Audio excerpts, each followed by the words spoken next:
MCQs on measures of central tendency from 1 to 20 objectives. तो इसमें 1 to 40 objectives है। मैं इस वीडियो में इस पार्ट फर्स्ट में हम 1 to 20 ऑब्जेक्टिव्स सॉल्व भी करेंगे और एक्सप्लेन भी करेंगे। First objective, the most frequently occurring number in a set of values is called the median, mean, range, mode। मैंने आपको बताया है, समझाया है, इन डिस्ट्रीब्यूशन कोई भी डिस्ट्रीब्यूशन हो या कोई भी डेटा हो जिसमें कोई भी वैल्यू मोस्ट फ्रीक्वेंटली उसमें आ रहा है, जिसकी फ्रीक्वेंसी सबसे ज्यादा है, यानी यहाँ 2, यहाँ 2, इधर 2, इधर 2, इधर भी 2, इधर भी 2, वो वैल्यू जिसकी फ्रीक्वेंसी बाकी सभी वैल्यू से ज्यादा है उसको हम कहते हैं मोड। तो इसका आंसर डी पार्ट है, mode. Next question is a distribution is secured if mean, median, mode are equal, none, not equal, symmetric। कोई भी डिस्ट्रीब्यूशन जिसका secured है ग्राफिकल रिप्रेजेंटेशन या उसका ग्राफ secured दिखा, secured मीन्स वो एसिमेट्रिक है, तो उस टाइम उस डिस्ट्रीब्यूशन का या उस डेटा का जब हम मीन, मीडियन एंड मोड देखते हैं वो नॉट इक्वल होता है, इक्वल नहीं होता है, जिसकी वजह से उस डिस्ट्रीब्यूशन का जो वो डिस्ट्रीब्यूशन वो कहलाते हैं सिक्विड, उसका ग्राफ लाइन सिक्यू दिखाता है। इसका answer C part. Next is what is the median of the following set of scores. ये सेट ऑफ स्कोर्स है, इसका हमने मीडियन निकालना है। चलिए मैं दिखाता हूँ इसका मीडियन कैसे निकालते हैं। इंडिविजुअल केस में मीडियन निकालने के लिए आपने इस डेटा को पहले या असेंडिंग ऑर्डर में लिखना है या डिसेंडिंग ऑर्डर। असेंडिंग मीन्स पहले छोटा, फिर उससे बड़ा, फिर उससे बड़ा, फिर उससे बड़ा। डिसेंडिंग ऑर्डर में पहले बड़ा फिर छोटा। तो मैंने इसको पहले यहाँ पर लिखा, अगेन लिखा यहाँ पर असेंडिंग ऑर्डर। अब यहाँ पर देख लीजिए इसके नंबर ऑफ वैल्यूज जो n है, number is 5 which is odd. जिस टाइम आपका ये वैल्यू है तो बिटवीन में जो है सेंटर में ये मीडियन, तो that means median of this question is 12। इसका answer D part. Next question is the distance is that value obtained by summing all the elements in a set and dividing by the number of elements, maxima, median, mean, mode। ये definition जो है यहाँ पर sum of all observation, सभी observation को add करना है फिर डिवाइड करना है नंबर ऑफ ऑब्जर्वेशन, ये डिफिनेशन है मीन की। तो इसका पार्ट मीन हम निकालते हैं sum of observation divide by number of observation. तो क्वेश्चन नंबर 4 का आंसर सी पार्ट है, mean. Next is the dash should be used as a measure of location if the distribution is asymmetric। asymmetric का दूसरा नाम sequid है। जब distribution sequid है, asymmetric है and the variable is measured on an ordinal scale, तो उस time आप कौन सा measure of location यूज करते हो? जिस टाइम आपकी distribution जो है वो asymmetric है या sequid है। तो जिस टाइम सिक्विड डिस्ट्रीब्यूशन या एसिमेट्रिक डिस्ट्रीब्यूशन उस टाइम हम मेजर ऑफ लोकेशन जो यूज करते हैं वो है मीडियन। मीडियन को हम यूज करते हैं एसिमेट्रिक डिस्ट्रीब्यूशन में या सिक्विड डिस्ट्रीब्यूशन में।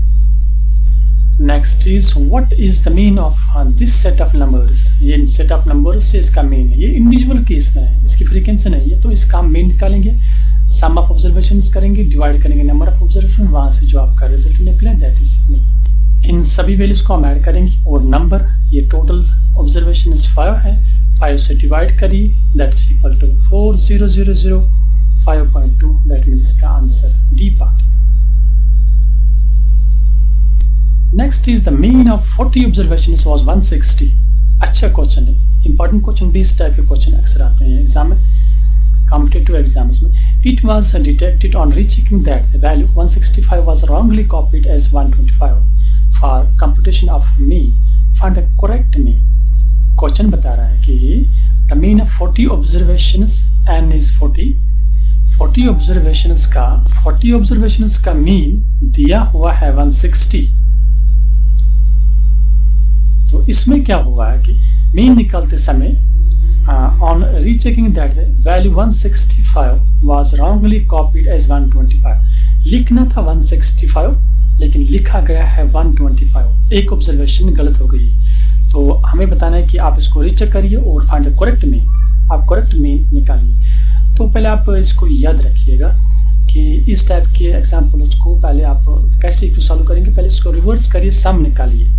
सम निकालने के लिए n को मीन से मल्टीप्लाई करना है, that is 40 into 160 which is equal to 6400। Now 165 लिखा गया है 125। अब इसको चेक करिए कितना कम हुआ है, 40 कम हुआ है, क्योंकि 165 माइनस 125 लिखा है 125, लिखना था 165, तो इस एडिशन को ये 40 कम हुआ है, तो इसको ऐड करिए 6400। इसको ऐड करने के बाद ये आप 6440, इसको आप डिवाइड करिए, टोटल नंबर ऑफ ऑब्जर्वेशन वो दिया हुआ है 40 से इसको डिवाइड करिए, विच इज इक्वल टू 161। तो main answer is, correct answer is C part, C is the correct mean. Next question is mode. Mode किसको कहते हैं? Observations which has been arranged in an ascending order. No, the value in the data set that occurs most number of frequently, ये D part इसका answer. Mode उसी को कहते हैं जो डिस्ट्रीब्यूशन में मोस्ट फ्रीक्वेंटली, जिसकी फ्रीक्वेंसी ज्यादा है डिस्ट्रीब्यूशन में डेटा में, उसी को हम मोड कहते हैं, डी पार्ट इसका आंसर है। Next is the dash is the value you calculate when you want the arithmetic average. Arithmetic average का ही दूसरा नाम है मीन। अरिथमेटिक एवरेज कहिए या मीन कहिए, तो इसका आंसर ए पार्ट है, क्योंकि मीन का ही दूसरा नाम अरिथमेटिक एवरेज है। Next is below mention formula is used for calculating. ये फार्मूला है, तो ये फार्मूला एक्चुअली यूज करते हैं हम इन कंटिन्यूस सीरीज मीडियन निकालने के लिए। जब मीडियन निकालना हो उस वक्त हम इसको यूज करते हैं। CF is cumulative frequency and this I is difference between interval, F is frequency of model class जो उस पे आता है वो उसमें, और L1 is lower limit of the model class। तो ये फार्मूला यूज किया जाता है मीडियन निकालने के लिए फॉर ग्रुप डेटा, तो इसका answer D part. Next is in case of symmetric distribution. ये दो वर्ड्स याद रखिए, एक है एसिमेट्रिक, दूसरा है symmetric distribution. Symmetric distribution mean, median and mode are. Symmetric distribution में मीन, मीडियन एंड मोड आपको मिलेंगी आइडेंटिकल, इक्वल। लेकिन एसिमेट्रिक डिस्ट्रीब्यूशन में आपके पास जो मीन होगा वो नॉट इक्वल होगा। तो symmetric distribution mean, median identical होगा, तो इसका answer B part. Next is the dash is often the preferred measure of center of tendency if the data are severely skewed। जब सिक्वी डाटा हो उस वक्त कौन सा प्रेफर किया जाता है, मेजर ऑफ लोकेशन या मेजर ऑफ टेंडेंसी जो हम निकालते हैं वो है मीडियन। मीडियन को हम यूज करते हैं उस टाइम। दैट मीन्स हियर इस क्वेश्चन का आंसर है टी। तो सिक्वी डिस्ट्रीब्यूशन या एसिमेट्रिक डिस्ट्रीब्यूशन दूसरा नाम करिए, उसको हम उसके लिए प्रेफर्ड जो मेजर है वो है मीडियन, डी पार्ट इसका आंसर है। Next is x is greater than m is greater than z। ये जो x, m, z, x is mean, m is median and z is mode. तो ये लेटर्स यूज किए गए हैं इनको यूज करने के लिए, तो इनसे रिप्रेजेंट करते हैं हम x से मीन, m से मीडियन एंड मोड हम z से रिप्रेजेंट करते हैं। Mean is greater than median, greater than mode. जब ये आपके पास डिस्ट्रीब्यूशन में कोई भी डाटा उसमें ये रिलेशन आपको आती है या ये कंडीशन आती है, तो क्या उस वक्त क्या होगा? Mean, median and mode are identical? No. When the distribution is positive, ये पॉजिटिवली सिक्वेड होगी, उस टाइम आपकी डिस्ट्रीब्यूशन पॉजिटिवली सिक्वेड होगी, तो इसका आंसर बी पार्ट है। अब इसका यहाँ पर रिवर्स करिए, less than less than less than, तो उसका आंसर आप खुद बताइए क्या होगा, तो आप खुद निकाल सकते हैं। इस टाइप के ऑब्जेक्टिव्स आ सकते हैं कॉम्पिटिटिव एग्जाम में। Next is according to the text which of the following represents the highest peak of the distribution. Highest peak दिखाने के लिए डिस्ट्रीब्यूशन में क्या यूज करते हैं? मोड। मोड से ही हम डिस्ट्रीब्यूशन का या डेटा का हाईएस्ट पीक दिखाते हैं। मोड ही वो मेजर ऑफ सेंट्रल टेंडेंसी जिससे हाईएस्ट पीक हम दिखाते हैं। सी पार्ट इसका correct answer. Next is the distribution is asymmetric. Which measure of location is most appropriate if the data is in a nominal scale, if it is in an ordinal scale, if it is an in an interval और ratio scale, तो उस time आप major of location कौन कौन सा use करेंगे।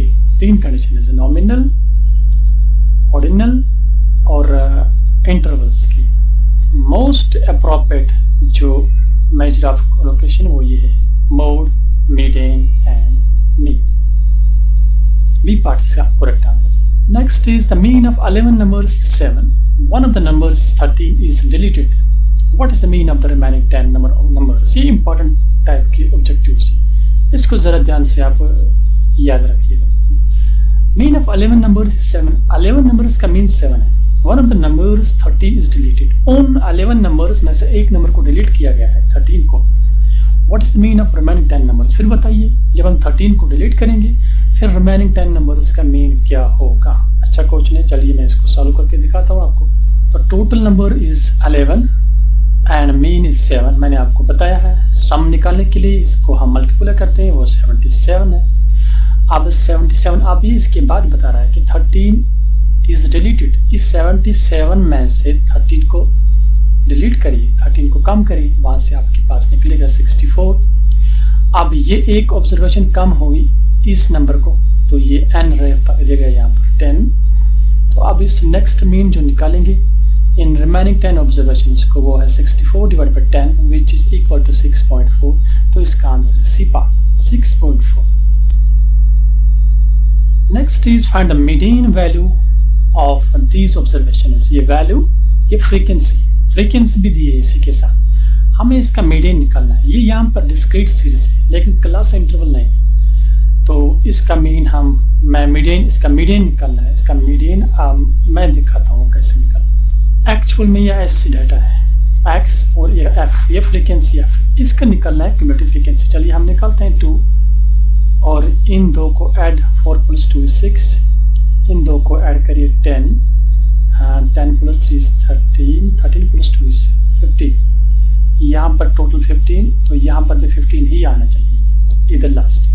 अब इसमें देखना है find the mean of the values, ये कितने वैल्यूज है टोटल इसकी फ्रीक्वेंसी 15 है, तो 15 + 1 डिवाइड बाय 2, तो वो निकला 16/2 दैट इज 8। अब 8 किस वाले इंटरवल में आता है, यहाँ पर इसमें क्यूमुलेटिव फ्रीक्वेंसी में ये 8 10 में आ रहा, तो इस 10 की सीध में यहाँ पर x के इस कॉलम में कौन सा वैल्यू 30, तो 30 इसका मीडियन। इसका आंसर है D part. Next is dish is not capable of algebraic treatment. Arithmetic mean, next median, third is none, and fourth is both A and B. तो इसका करेक्ट आंसर है algebraic treatment के लिए further जो not capable होता है algebraic treatment के लिए, वो है median। तो इसका correct answer B part. Which of the following statements is false regarding mode? Mode से मुतल्लिक कौन सी स्टेटमेंट इसमें से false है, गलत है। पहला, can be easily identified through ocular inspection या inspection के जरिए से, does not possess the desired algebraic property of the mean that allows further manipulation, like the median observations from different data sets have to be merged to obtain a new mode, whether grouped and ungrouped data are involved, affected by extreme values. D part इसका correct answer है, जो false है regarding mode, that is it is not affected by the extreme values. Next is which measure of central tendency takes into account the magnitude of scores. तो यहाँ पर इनमें से कौन सा measure of central tendency जो use करते हैं magnitude, that is median, range, mode, mean. No, इसका आंसर है मीन ही वो मेजर ऑफ सेंट्रल टेंडेंसी है, जो इसका आंसर है यहाँ पर डी पार्ट। तो ये थे टोटल 20 ऑब्जेक्टिव्स। अभी और भी ऑब्जेक्टिव्स हैं, ये पार्ट सेकंड में मैं दिखाऊंगा आपको। तो थोड़ा सा वीडियो लंबा हो रहा है, तो ये पार्ट, ये 20 ऑब्जेक्टिव्स और इम्पोर्टेंट ऑब्जेक्टिव्स हैं, ये पार्ट सेकंड में आपको मिलेंगे।